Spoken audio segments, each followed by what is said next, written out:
Hello, everybody. Ladies and gentlemen, welcome. Welcome to London International Animation Festival industry panels. And we've got a great session lined up for you today.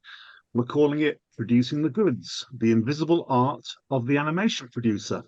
My name is St. John Walker, and I'm an independent VFX and animation advisor. And I'm also the chair of 4 industry panels each year at LIAF. Animation producers are the unsung heroes of what we see on the TV, cinema, and computer screens, enabling the animation director's creative vision and stories to be realized. But their role is often hidden from view. There are hundreds of courses on how to become an animator, but only a few for becoming a producer. So what does an animation producer do, and how do you learn the ropes or gain experience? What kind of person chooses to be an animation producer, and why? Is it all just spreadsheets and budgets, or are there creative aspects to the job too? Do you have what it takes to become an animation producer? And why not come and listen to our panel of experts here and find out? I have with me Rue Knight of Rue and Ralph, Vici King of Magic Light Pictures, Kath Shackleton of Fettle Animation, and Dara McGarry of DNEG Animation. In a minute, I'm going to ask them to introduce themselves and tell us what they do for a living. But first, I just wanted to mention that you, the audience, can have your questions in front of us. Please feel free to send in your questions through the chat and through the magic of our gremlins, Claude, who's our guardian angel behind the scenes. We'll see them, and we're quite happy to answer questions as we go along. However, I've got a bunch of questions already for them. So I'm going to ask them each now just to talk through what they do.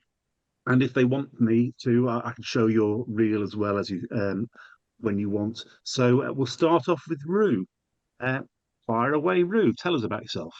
Amazing, thank you, Saint, and yeah, great to be here. So I'm Rue, as Saint has said. By day, I am a visual effects executive producer, but I've worked for many years as a development executive as well, focusing in visual effects world and in the animated world as well, where I have been lucky enough to also be a series producer on an animated series for Amazon called The Wheel of Time Origins, which we have a little clip of actually, which I'll hand over to Saint to show us, which would be great. Okay, here we go. And the shadow fell upon the land, and the world was riven from stone to stone. The oceans fled, the mountains were swallowed up, and the nations were scattered to the 8 corners of the world. All was shattered, all but memory lost, and one memory above all others, of him who brought the shadow and the breaking of the world.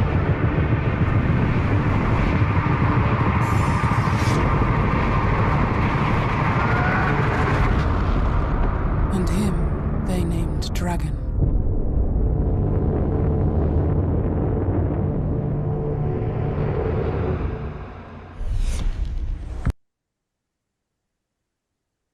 Merry Christmas.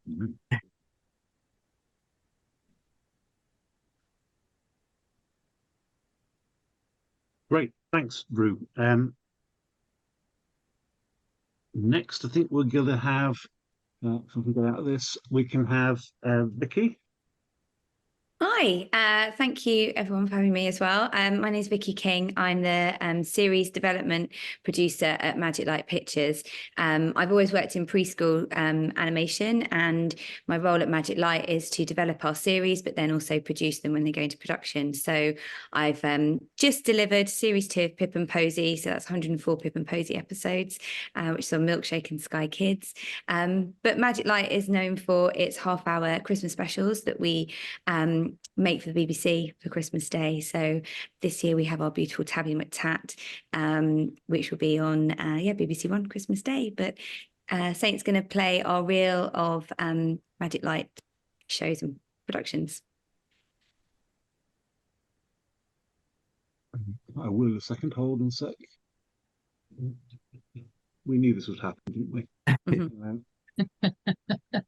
Anything could happen, folks. This is live. Yeah, that's right. It was TV. totally authentic.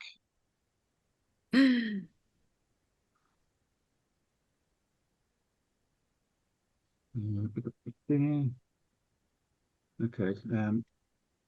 I'll have to. Well, tell you what. Let's just go through sleight of hand here. Let's move on to Kath. Would you like to tell us about yourself, Kath? Hello, yes. Thank you for having me this afternoon. So I'm Kath Shackleton. I am producer at Fettle Animation.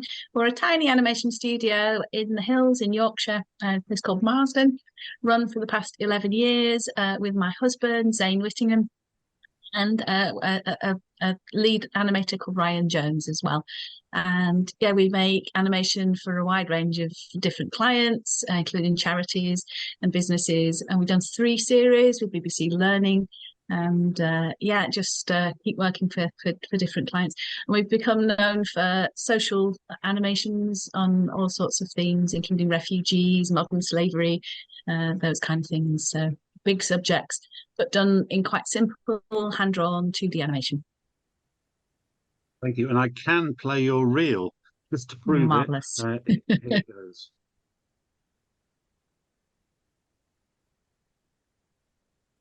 Interesting.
Thank you. Thanks for that, Kath.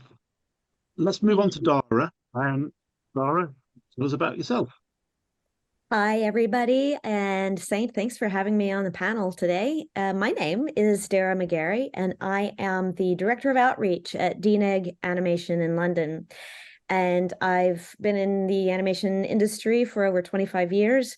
A lot of that was at Disney Animation in Burbank, where I was producer of in like department producers, like for lighting on films like Tangled.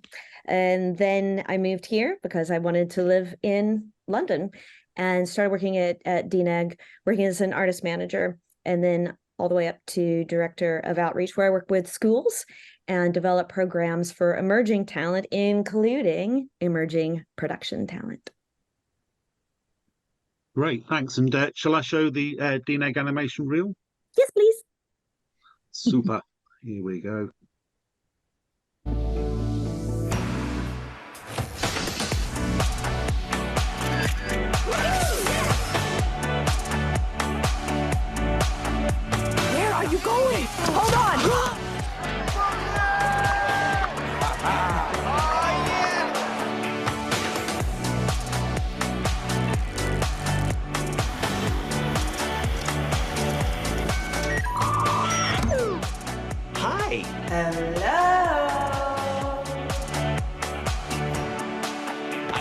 friend out of the box. Absalom? It's not meant to do that.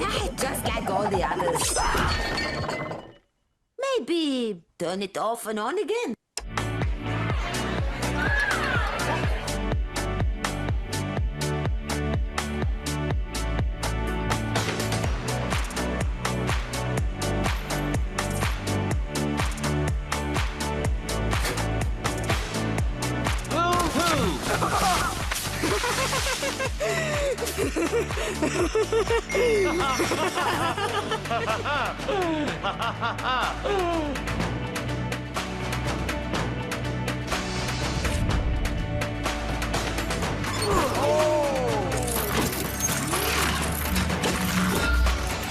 Yo, why does it look like that?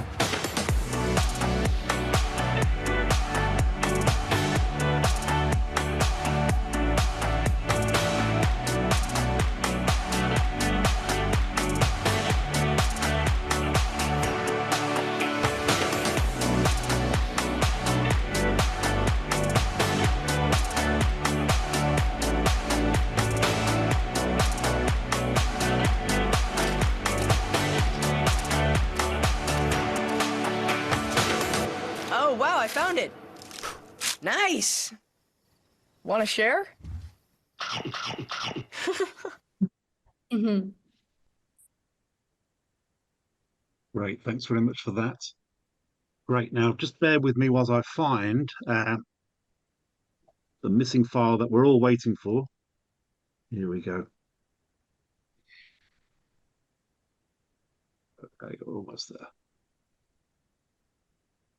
And this is Vicky's showreel for, well, Magic Light Pictures showreel. So bear with me whilst I drag that out.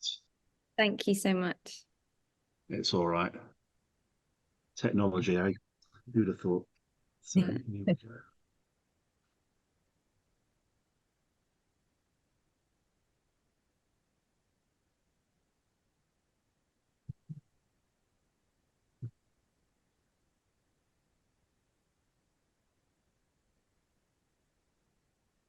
Almost there.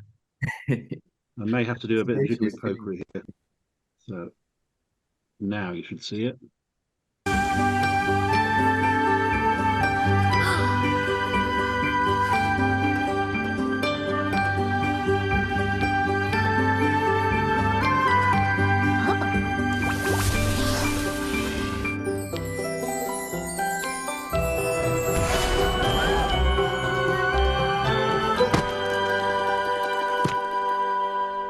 Let's play!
Thank you very much for that. It was worth the wait, wasn't it? Thank It you.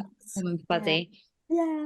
So, folks, I've got a range of questions now for you, and just to remind people, listeners at home, that or wherever you are, that you can pop questions for our panel in the chat. Now you've sort of seen the broad range of experience and talent that they represent, and so the first question I have really is that people don't seem to study, formally being an animation producer. So how did you start down the path?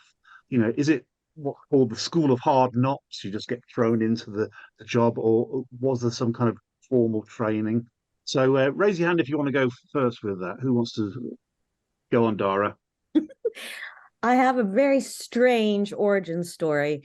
So I moved to Los Angeles actually to continue an acting career, but I needed a side hustle, and because I moved there with no money at all. So I went to get a temp job. And what I was looking for was to be in the typing pool at CBS television on the soap operas, because that's how I heard you could get into, like, be a writer. But I ended up getting a temp job as a production assistant on Dinosaur at Disney Animation Studios. And it was the very first hybrid CG with animation with live action plates. And so I arrived first day, and I was so struck by, this is the coolest place I have ever been in my life. And I absolutely fell in love with everything, with the studio, with the people, with the team, with the process, and decided I'm quitting acting. And I did. So it was truly love at first sight, but it was learning on the job. But because I was in an environment where everybody was learning this new process, then I didn't quite feel so fish out of water back then. And I just stuck with it and learned everything that I could, and fell into it that way. And it was a great way to experience it. And I learned what I was really good at and what I really wasn't quite so good at. But so did the rest of us. So you fell into it, in other words. So Rue, Vicky, Kath, what about you? Did you fall into this area? I mean, Mine's oh, sorry, come on, please go ahead. go first. Oh, no, mine's a stand by your man story, really. My partner found the animation he wanted to do, he couldn't do in any of the studios that were around at the time, so we set up on our own. And I was a local government arts development officer, and I thought, how hard can it be? same skills, organizing people, budgets, places, and there was quite a learning curve with animation. It is different, but yeah, learned it all on the job, and been on as many little short courses and all the networking through animation festivals, film festivals. They all piece together into something that helps you to get the skills that you need. We'll go back to the idea that animation is different, because we'll try and unpick that maybe later. Rue, what about you?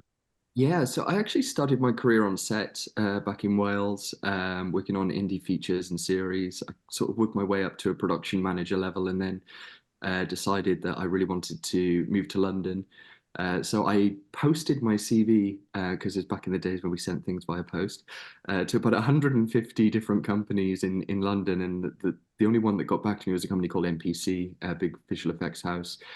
And they invited me in. I joined there as a runner. And I took it very seriously. I think a lot of people start their roles in that sort of entry-level role in the industry and kind of think, well, this is just a stepping stone, so I'm just going to grin and bear it and get on with it until I do what I want to do. But actually, it was through taking that role very seriously and putting everything I had into it, I actually got noticed. I was in an elevator one day with one of the other runners who had just joined, and I was explaining to her why we did things a certain way and how important it is, and how seriously she should take it. And actually, there was another lady in the lift I didn't realize, called Michelle Rose, and she was the department manager for animation. And unbeknown to me at the time, she went straight to the head of production, said, I want that person on my department. And yeah, she moved me into the animation department as a production assistant on my first show there, which was a very small film called Guardians of the Galaxy. And I spent hours and hours every day sat in animation dailies for Guardians of the Galaxy. And that's where I really started learning about that process and was just completely fascinated by it and what went into it. So Vicky, what about you? Is it similar kind of circuitous route? Well, I always knew I wanted to work in TV production, so I did a television production degree. So I went to Bournemouth Uni and studied TV production, but animation wasn't something that was on my radar at all. I thought I really wanted to work in children's television. I loved working with children. I loved Saturday morning TV. I thought this is where it's really fun. So I did my work experience. And then, yeah, sent a load of CVs out. Some of them were completely insane, trying to be eye-catching. And I ended up doing work experience at Hit Entertainment. And joined HIT, and one of my first jobs there was to review all the projects, all the submissions that the company received. And so I looked at about 1,000 projects a year. It was all kind of, an open submissions policy. And another part of my role was to really kind of look at where's the talent, who are the most talented animation studios, who are the best writers, illustrators, and really kind of dig into the creative aspects of the industry, find out who's doing what, and really kind of get to know everyone. And as we were saying, like, really took it seriously and really kind of threw myself into it, and really wanted to kind of be helpful to everybody and understand what everyone's job was and how it all linked together and how it all worked. And then I suppose the kind of production tools that I'd learned, even though they weren't animation related, a lot of it's common sense, and it's really about kind of thinking things through logistically and logically, and trying to kind of pull things together and be really organized. And I had an amazing time there, and got to kind of, work in development and work with these amazing, on these amazing shows. But then I realized that I wanted to understand the actual animation process in more detail. So I went to an animation studio, went to Blue Zoo, and really got myself stuck into the heart of actually how does the animation process work, because at HIT it was very kind of more hands-off. So I was looking at it from a kind of more exec producer kind of stage, commissioning people to make the programming, and I actually wanted to get my hands dirty. And so I think it was really, once I'd kind of started working in animation, it's hard to leave because it's such a lovely industry. And especially children's animation, again, we take it really seriously what we do. We don't underestimate how important the audience is, and just really love the programming and the content. So that's great, because you all gravitated towards this area and found out about it by doing it in a way. That's great. Shrey's given us a question which I'm going to sort of like take and mold a bit. And what I want to ask you all, and you might have to sort of lie slightly about this question, but what does a typical day or week look like to you?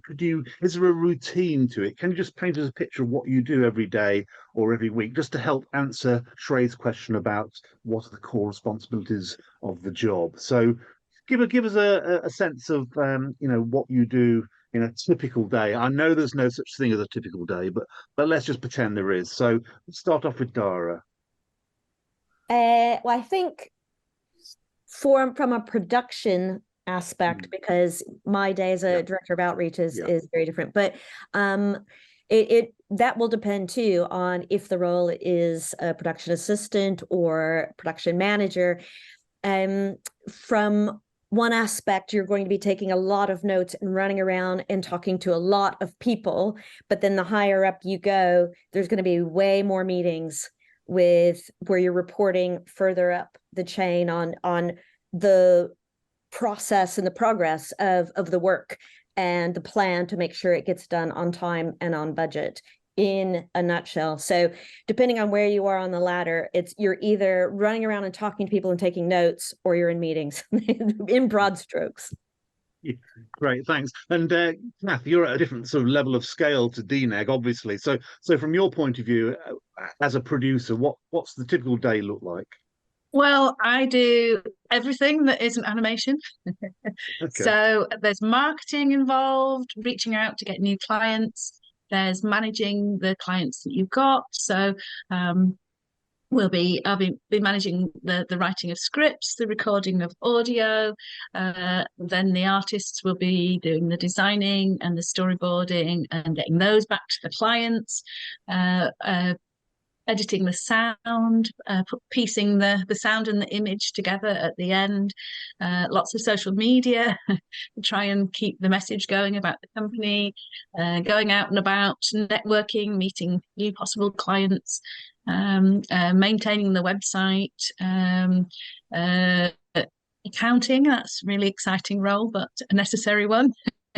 Paying the bills, so a real mixture of different things, and keeping the studio warm, welcoming, tidy, making tea, lots of things.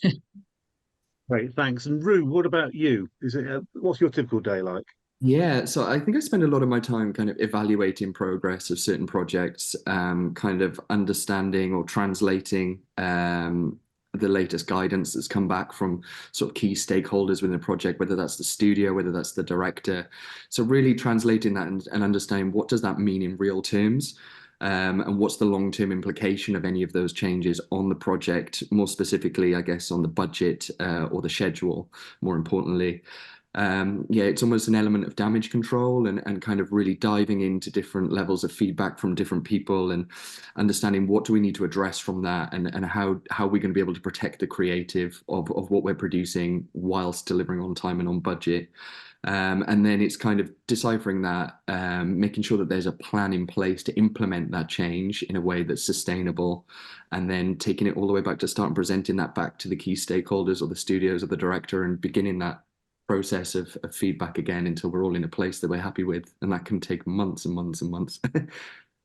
Right, I love that phrase you used of protecting the creative. Vicky, is that the same for you? What's your day look like?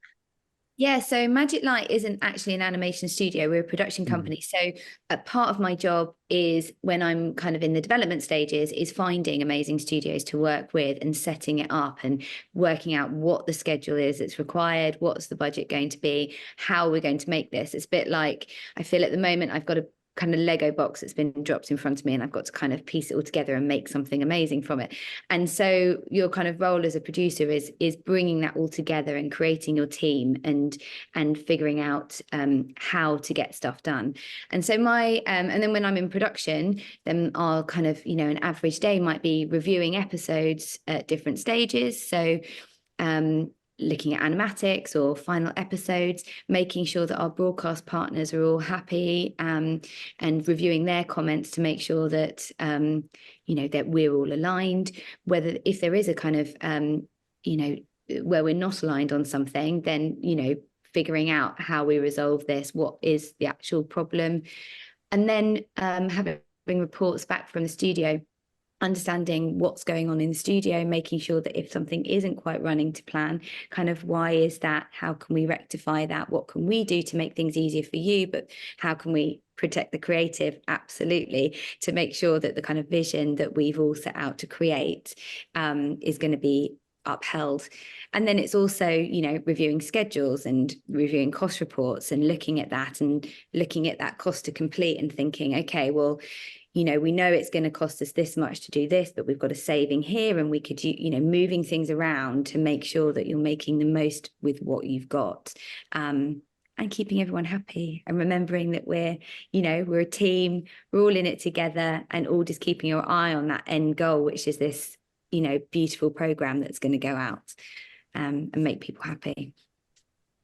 I'm sure we'll get onto that question of diplomacy and that nature of the role as well. I've got a question now about I guess it's going back to that creativity, and there is a stereotype, isn't there, that animators are incredibly creative people, but show them a spreadsheet and they'll run a mile, and they numbers, etc., are anathema.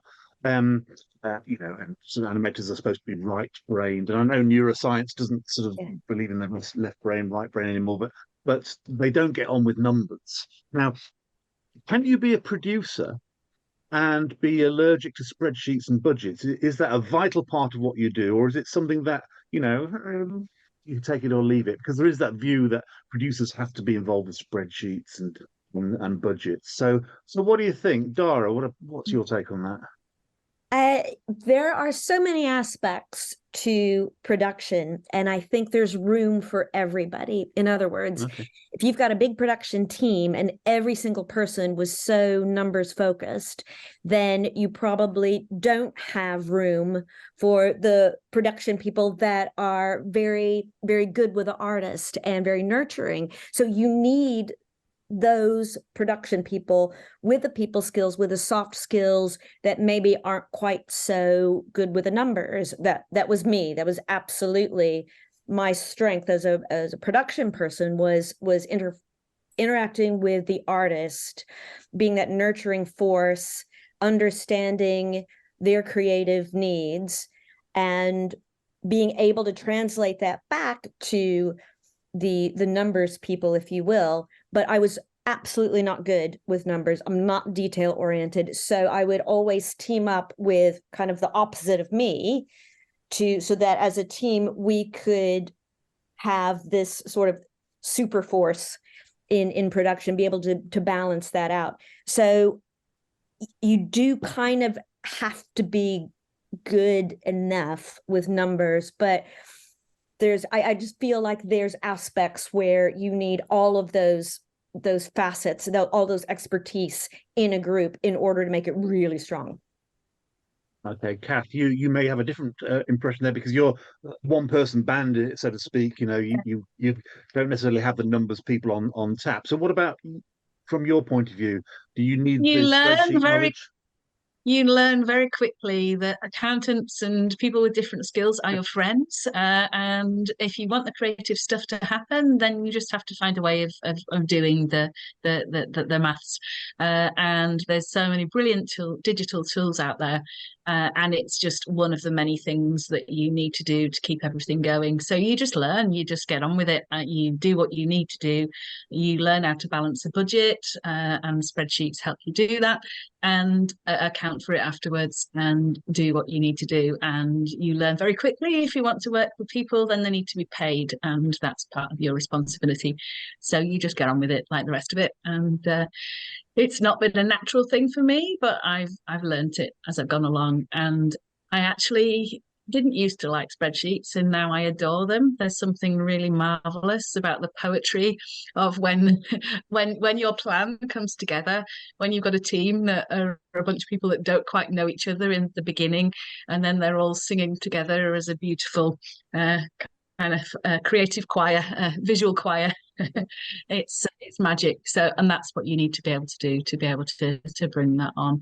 And each time you get a team around you to support. So we've had an excellent production manager who's helped to break down the big budgets into smaller chunks so that we can see how those work. Great accountant. And a good team around, and even some of the junior artists have been more mathematical than me and just gone in and said, and just check this isn't balancing up, and we managed to work it through. So it's an ongoing process of learning, but it's what you have to do. And also you get more creatively ambitious as you go on, and in order to achieve your creative ambition you need bigger budgets, so you scale up your ambition accordingly and do what you need to do. So Vicky, you wouldn't put somebody off who came to you and said, I want to be a animation producer, but I don't have a head for numbers. No, I think like there's different aspects to it as well. Like you can be a very creative producer. I like to kind of sit on both sides. I like to have my fingers in the creative and to really kind of understand and comment on that. And I love it when I balance my spreadsheets and I understand where the money's being spent. But I think that it's about identifying what people's strengths are. And, there are creative producers, as I said, out there that you need that can really kind of support the creative vision and really kind of track that through and really dig into those stories. And it might be that your focus is on the writing, or your focus is on the art direction, and kind of making sure that those areas are really working. And I think when it comes to the numbers, it doesn't have to be complicated as well. Like, there are amazing digital tools out there. My dad thinks it's amazing that I use spreadsheets and manage budgets because I was terrible at maths. But you find a way to kind of make it work for you creatively, and you adapt to your own strengths and find a way. Rue, would you agree? Yeah, I would agree with that. I think, at the very early stages of my career, I was sort of, very binary in the way that things needed to be done. For me, it was very task implementation. This is the end goal and this is how we're going to reach it. But actually kind of dipping my toe more into that creative side of things, I realized that it's not that simple. And I think what you're creating and what you're trying to achieve is continuously reevaluated and adjusted. And I think having a sense of both the financial and schedule understanding of that, but then the creative process as well, those two need to come and work together. And I think the only way you're going to do that is by continuously adjusting and understanding what the end goal is, because it is a creative journey at the end of the day. And I think even that end goal can change. And I'm a firm believer that if you get your head too much in the numbers and the producing side of things, you're kind of dictating what that end goal is. And I think that's too binary. You're going to hinder that creative process. And for me, the most successful projects that I've been involved with, we let the process dictate the end goal and not the other way around, because it gives people that creative freedom to be able to go and explore and understand and unleash their creativity. And it ends up creating a product that's far more greater than you would have imagined if you just said, this is what we're going to do, let's get there. So I think it's giving people that freedom and having that sense of what the creative journey is to get there, but also keeping one eye on the numbers and making sure that, you know, we're not spending all of our money in the first month. You know, it's a really fine balance. And I think having an understanding of what your limitations are in terms of budget and in terms of schedule is incredibly important. But there is a point in which you have to step back and just let things develop, and let people have that space to do what they need to do to create amazing things. Yeah, and on that idea that you know, you don't have access to a magic money tree. Let me move over slightly to the idea of diplomacy, because you're going to be in a situation where sometimes you have to spell out bad news to various people, right? So maybe people want a few more days to finish something, but the budget isn't there, or a client's decision means, you know, things have to be upheld and people have to sort of overhaul and people have to work weekends or whatever. So do you need diplomatic skills? And if so, can you give us an example? And you can anonymize, you know, any past stories that you've got to tell us. You don't have to sort of point fingers, but can you give us an example of where you had to be diplomatic to get a production to continue? And I open that to anybody, so just wave at me if you want to have a go. Oh, Rue first. Oh, I'll jump straight in. No, I think it's kind of, you know, building that relationship of trust and respect, both with the director and whoever your commissioning client is.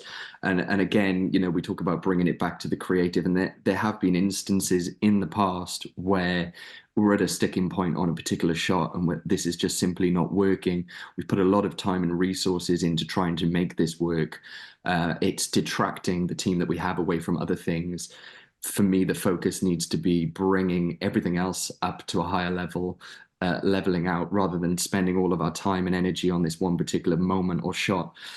Because directors do it, they fixate on certain things. And I think if you've got that relationship of trust with them, you almost need to say to them, you know, I understand and I agree that this could be better. However, we need to focus on bringing everything else in line and then we can come back to it.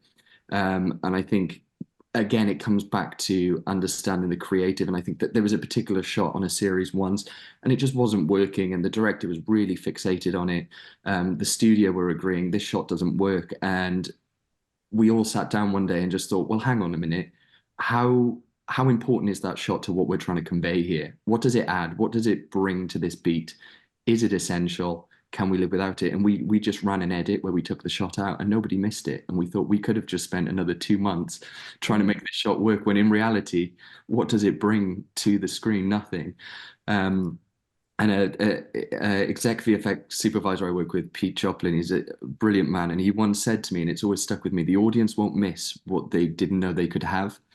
And I think, you know, nobody's going to watch it and go, oh, well, that sequence was great, but wouldn't it be great if we had this shot where we did that? Nobody's going to know that was meant to be there. So I think it's drawing it back into that and realizing, okay, I'm going to put my diplomatic hat on now and we're going to really dive into what's essential and try and bring this back in line. There's lots of nods there. Who wants to come in next? I think there's Dara. sometimes. Oh, sorry, go. Dara. I think it took me years to understand the value of honesty and respect in these difficult conversations. Back at Disney, it was always a bribery exercise back in the day when they would bring little trolleys of ice cream around. That's when you knew something really bad was about to happen, because it was always on ice cream day. And so I tried that when I came to DNEG, which is now always known as the cupcake incident, where I was trying to convince this crew of artists that had just moved out of match move into modeling and rigging, to convince them that it was a great idea that they needed to go back into match move for 3 months to complete a project, which none of them wanted to do. So I was trying to bribe them with food. It was a horrible failure. But what I learned from that was, if I come in and have an honest conversation with the artist and explain, this is what's happening, these are the solutions that we're proposing, and here's why we think this is the best one, and to get buy-in in that way, it's so much more successful. People are so much happier because they feel like they're part of the process, not being disrespected by being bribed with ice cream. That never worked. I do like the metaphor of ice cream days. I'm going to use that in the future for anything that when you have a bad day. But Kath, you want to come in? Yeah, we've had some, oh my gosh, the client hates it moments, particularly in the earlier projects, and I'd go straight in from putting the phone down to the client into the production room, ranting and raving and getting very cross, and I soon realized that was not the way to do things. No matter how brilliant the ideas were, if the customer is always right, and that took a few years to really perfect some of that, so it's again, I think it's what Rue was saying about going back and taking a deep breath and looking into, right, well, what's actually meant here? What do we have to do? What do we not have to do? So can you show me what it is that we're missing from this? So all those skills come through, and that sense of gently scooping up the artist and giving them a bit of TLC as well, so that they don't take it personally. So all those things have taken a little while to perfect, but they certainly have got a lot better in the studio. You have a different sort of relationship at Magic Light Pictures, as you pointed out. So is diplomacy part of your package as well? Is that something that's really important? Yeah, absolutely. Because we're all working, everyone's working really hard. And when you start on a series production, you're in it for the long haul. It's, 52 episodes. It's a 2-year project. You've got to all start the process with the shared creative vision, but also really understanding the expectations from both sides. So what is realistically achievable for your budget, for the amount of time everybody's got within that process. But also when it's been amazing that animation has been able to become, so everyone's moved remotely so easily. It's very, very easy to work from home, that a lot of the kind of note giving process becomes, online. It's just a wall of notes on a page, and just remembering that we're all people, and that sometimes you need to pick up the phone, and sometimes to get to the heart of what the kind of issue is. If a client's got doesn't like what's been done, do you really understand why they've kind of made that call, and actually getting to the heart of that? And sometimes you realize that actually you've maybe misinterpreted it, so it's being really transparent at every stage of the process, making sure that everybody is treated really respectfully during that process, but yeah, taking the time to kind of speak to somebody.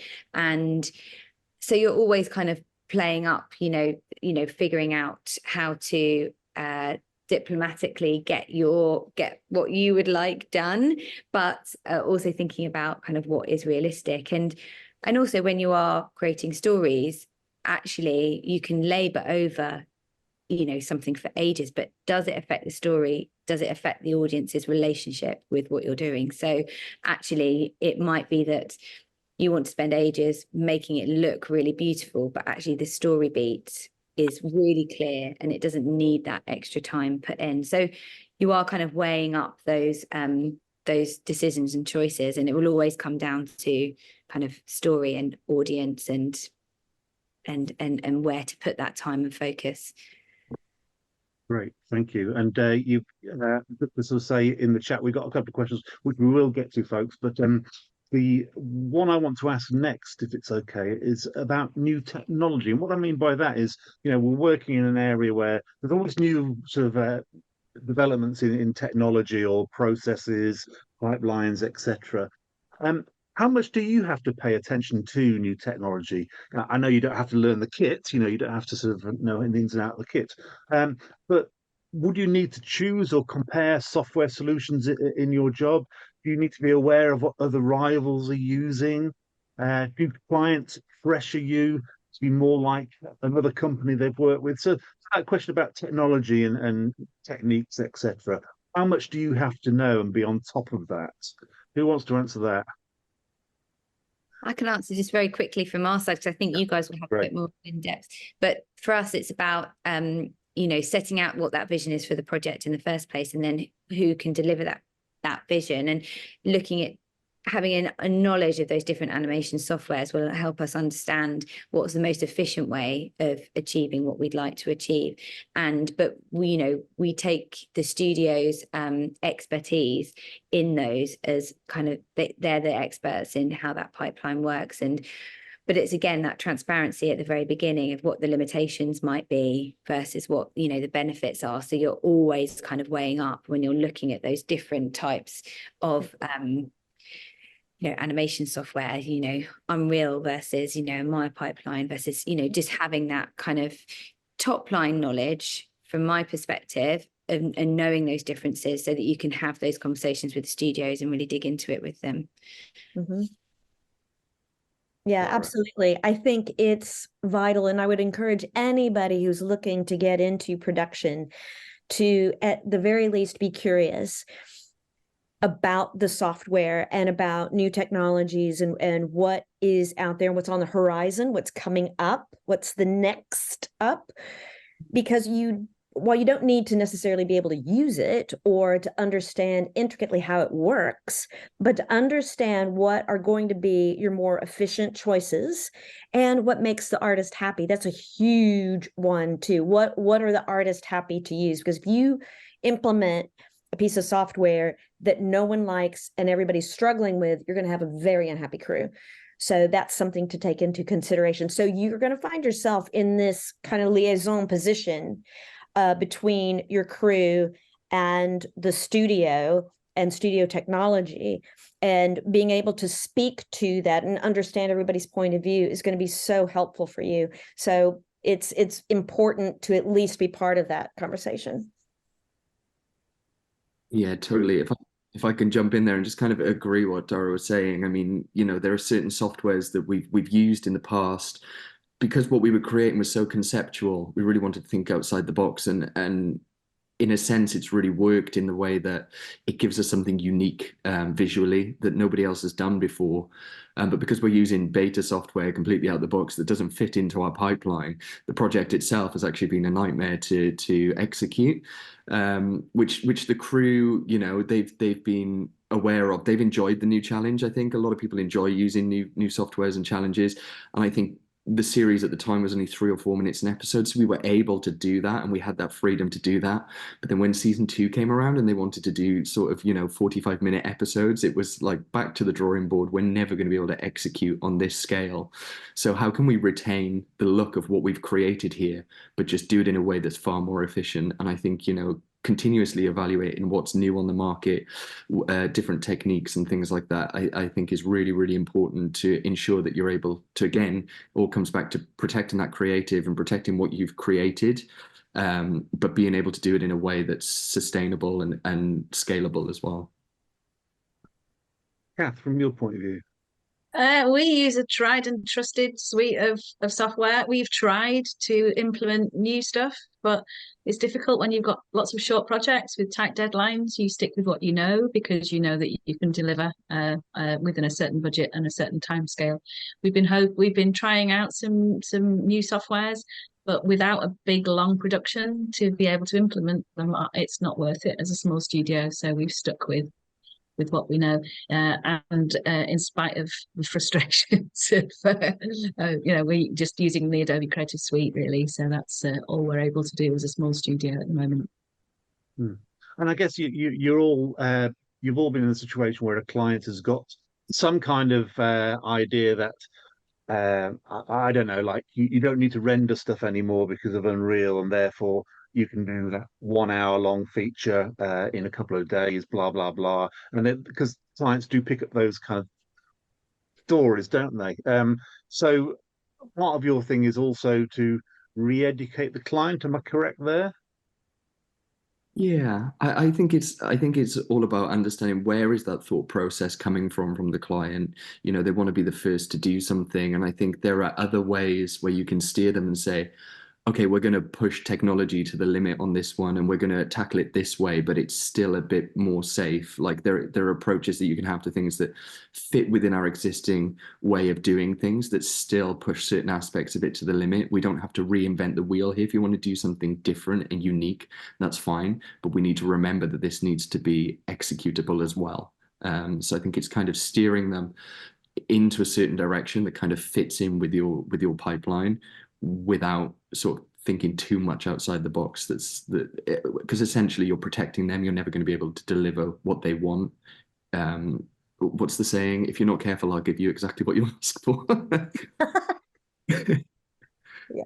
Dara, do you have anything to add to that? Well, it does remind me of I was helping to produce the stereo conversion of Beauty and the Beast, which was a kind of an in-between project to keep people busy. Really, I don't think it ever made it to see the light of day in the end, but it was a very interesting process of taking the old cells from Beauty and the Beast and then putting them through a digital conversion of depth and then sort of compositing that. And we'd started on one compositing software, and it again, this was a completely new process. It was something the studio wanted to do. It was kind of interesting, maybe, but it was incredibly painful. So painful. To the point where about a third of the way in, we had to abandon it and switch software packages, which was also painful, but it was the only way we were going to be able to finish this project. And it was a constant balance between what is it that you're trying to achieve? Why are you trying to achieve this? How can we do it and all live to tell about it? That's a very important thing when you're producers, having that ability to be flexible and to pivot and kind of, fail quickly sometimes. If you kind of make those difficult decisions quicker, then you can figure out a better way of doing it or changing direction. And that's a really important kind of factor. You need to kind of future gaze and, be flexible. Yeah. I think it's interesting. Sorry. Sometimes, when you're in the early development stages of something, somebody will do something that is a bit outside the box, and the final end product is, okay, that's great. That's exactly what we're looking for. And the instinct then would be to show the director and show the studio and say, this is the look we can achieve. But actually, before you do that, you need to evaluate whether that's scalable and achievable, because you don't want to get them to buy into something that then you can't deliver. So yeah, it's great to explore those different avenues of how you can get there. But before presenting it and getting buy-off from anyone, you need to just really be sure that it's appropriate way of doing it. Great, thanks. We're coming towards the end, folks, but I want to get to some questions. And Sam is asking about essentially, this is a wider question about getting in, if you like.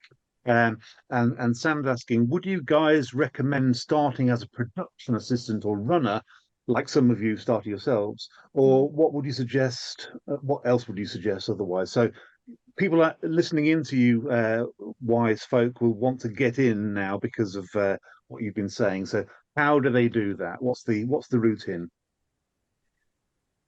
Who wants to go first?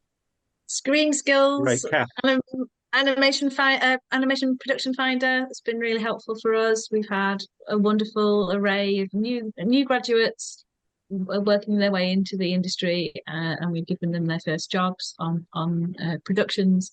It's been amazing. They're really good source of information and support, and there's loads of brilliant resources on their website. So Screen Skills, get in. They have these brilliant kind of career maps on their site that help you kind of find your ways in, but also some really good courses as well. So yeah.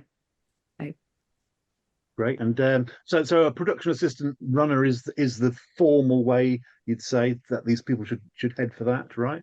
Yeah, I think it's really helpful as well. I think not just, in the animation world, but in VFX in general, just to get a real good taste of what different departments there are and what different roles there are, because I think there's just so many in post-production. And I think if you can start as a runner and sort of a lot of big studios are good at giving you that downtime as a runner to go and do training in different departments. And I think that's a really great way to understand, okay, this is what I enjoy and this is what I want to do, and kind of work your way into it from there.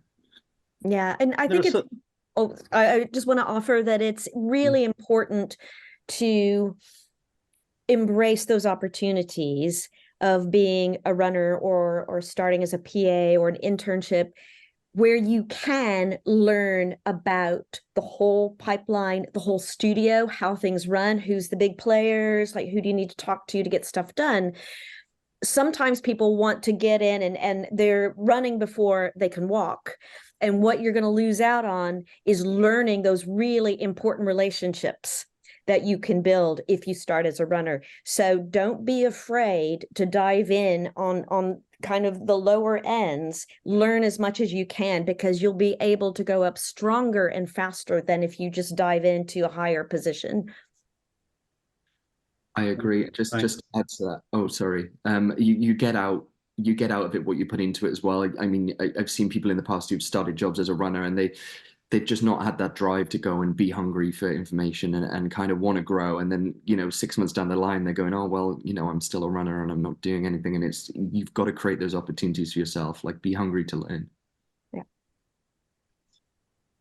Yeah. And also, you don't have to sit around and wait for a job these days. You can get out there and make a film and publish it straight to the audience as well. So there's all kinds of ways of doing things, and fortune favors the brave. And just find a way to get what you've done out there and made and happen, and pull together good teams with good people and make things for yourself. If a structured route isn't available to you, then make your own.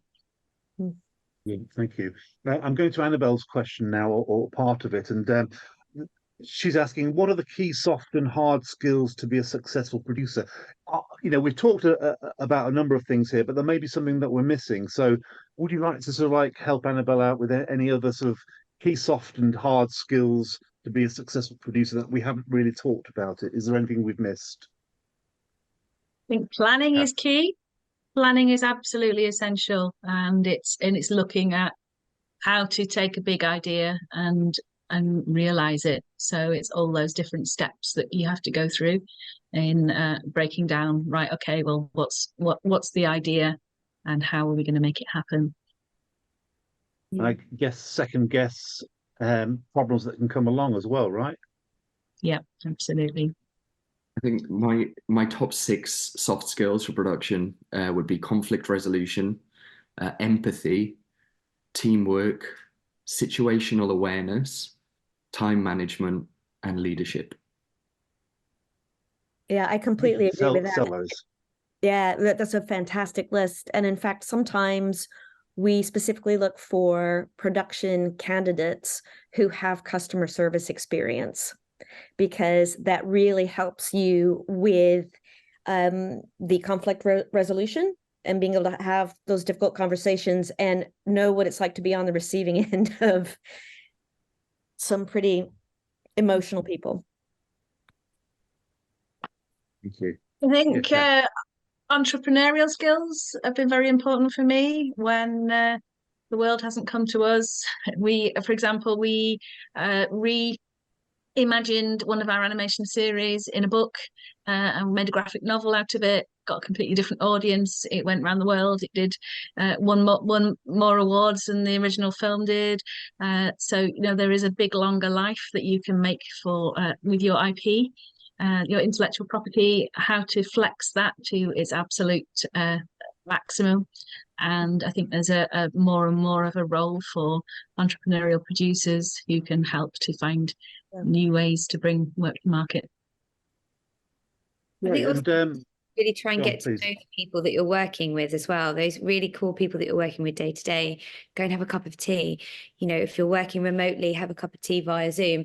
Like really try and get to know the people you're working with. And you know, if you are new and starting out, be curious about the people that you're working with and ask them about the job and how they do what they do. And don't ever be afraid to ask a question. Be really curious. But yeah, pick up the phone, talk to people. Yeah, because they're actually, I find that artists are very passionate when they talk about what they do. And actually, you know, it might be a scary thing to go and ask them, oh, can I take you for a cup of tea and ask you about what you do? But they actually really, really love it because they're very passionate. So yeah. So there'll be a number of people, you know, in who are on animation courses on this call, no doubt. And some of them will be thinking, well, actually, I don't want to be an animator. I'd like to move into production. I'm quite good at organizing. Maybe I like spreadsheets, etc. What do they have to show to people like you? Because obviously, if you're an animator, you show a dirt reel, okay, and then you get an animation job, maybe. What would somebody who wants to get into production from a producer have to show to you so you understand that they are they have got what it takes to be a production assistant or to sort of be a new entrant into your company? Wow. I can answer that. So when I am doing an interview with a production candidate, it's all in the preparation for that interview. And I remember some of the very, very best producers that I've ever seen. I remember the first time meeting them, how they came so prepared with very detailed questions on what they needed to know and then what they were going to do with that information once they got it. And they were like literally building their career plan during this interview. And I was so impressed by how quickly they responded, how prepared they were, how well they knew the direction they wanted to go in, and how passionate they were about animation and how knowledgeable they were. So all of that put together told me that this was somebody that was going to be a self-starter, an entrepreneur, as you say, who very knowledgeable and knew exactly how to put together a plan. This is somebody that I want on my team.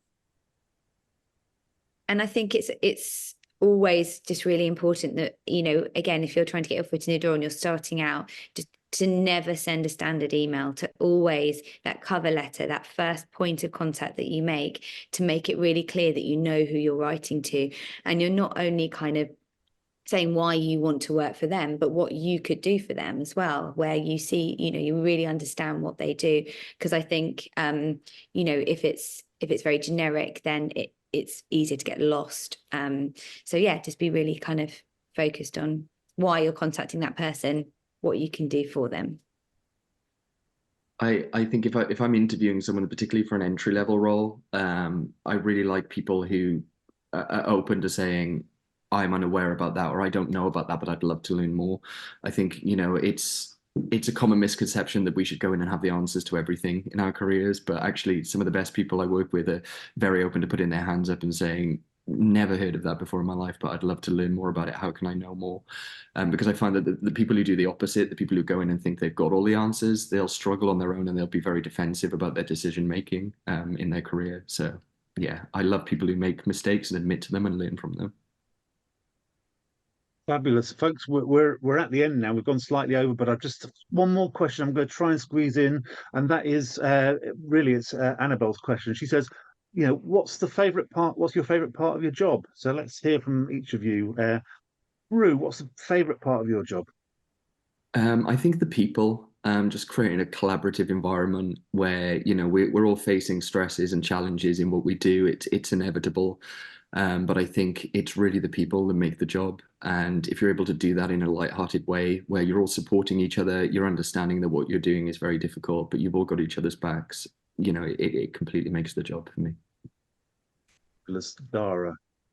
And absolutely 100%. And to build on that as a second layer, when you know that you've been in the trenches doing a show that you think is literally going to kill you, but you get through it by being collaborative and working with this great team of people that you love to be with. And then years later, you're interviewing someone who decided to go into animation because they watched Frozen when they were a child, something like that. Then you just think, wow, all of that pain that we went through together, it was for a reason. Vicky. I don't think I can say it any better. That's exactly it. Like, you really are kind of like working so closely with these people, and you're also passionate about what you do. We're not in it for the money. It takes a lot of work to make these amazing shows. And I think apart from like getting to work with really talented people every day, which is just an absolute dream, when your show is out and you see that end product and it's on TV 7:45 every morning, it's such a joy to know that it's delighting people, audience, enjoying what you're doing, and it's worth it. Kath, what's your favourite part of the job?